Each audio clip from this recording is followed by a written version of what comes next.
আসসালামু আলাইকুম। দেন আমি কটা আজকাল চাষি দেখেন 18 বস্তা দেখেন আজকা দেখে যদি ভালো লাগছে লাইক শেয়ার কমেন্ট করতেন ধন্যবাদ। এই যে আজ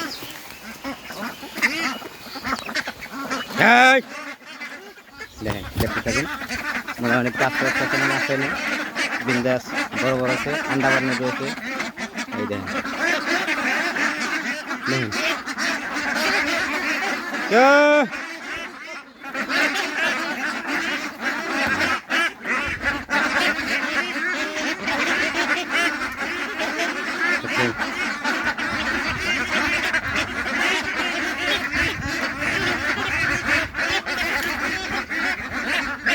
মোটামুটি 5টা আছে এরকম বড় বড় যদি লাগে কারো এরকম জোড়া হিসেবে নিতে পারবেন আমি দেখুন।